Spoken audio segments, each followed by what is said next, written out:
Hi. ఇప్పుడు మీకు non spoiler Mirai review చెప్తున్నా. ఇది నా పర్సనల్ అనాలిసిస్ మాత్రమే. మూవీ గ్రాండ్గా ప్రారంభమవుతుంది. బ్యాక్గ్రౌండ్లో ప్రభాస్ వాయిస్ ఓవర్తో స్టోరీ ఫౌండేషన్ వేస్తారు. మొదట 40 నిమిషాలు కాస్త స్లోగా అనిపించిన ఆ తర్వాత పేస్ పిక్ అవుతుంది. ఒక మిడ్ పాయింట్లోనే కథ యాక్చువల్ కోర్లోకి వెళ్తుంది. అప్పటి నుండి ఇంటర్వెల్ వరకు ఆడియన్స్ ఎంగేజ్ అవుతారు. విఎఫ్ఎక్స్ అయితే చాలా బాగుంది. చీప్గా వేరే మూవీస్ లాగా చీప్గా లేదు.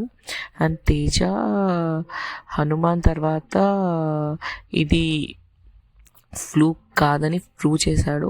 ఎక్స్ప్రెషన్స్, ఎమోషన్ సీన్స్ అన్నీ క్యారీ చేశాడు. ఈ సినిమా అతని భుజాల మీదనే నడిచింది.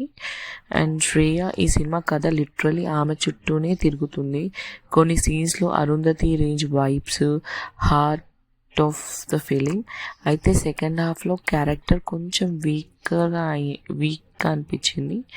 But overall good. And Manchu Manoj my god villain role చాలా బాగా చేశాడు. కొన్ని ఫైట్ సీన్స్ అయితే చాలా బాగా చేశాడు. చాలా బాగా వచ్చాయి actually. And Jagapathi Babu solid performance. అందరు బాగా చేశారు యాక్చువల్లీ మూవీ అంతా.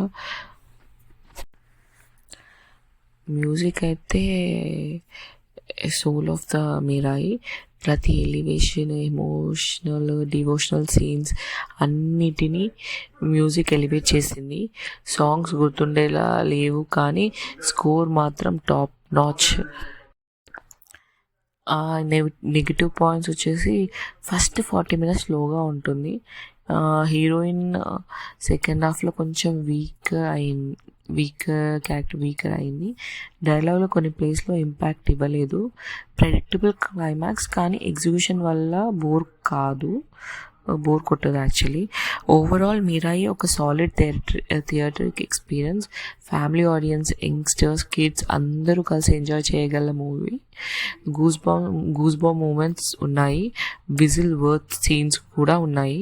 కొంచెం లాజికల్ లూప్ హోల్స్ ఉన్న నరేటివ్ ఎంగేజింగ్గా ఉండడం వల్ల ఆడియన్స్ ఇగ్నోర్ చేసేస్తారు.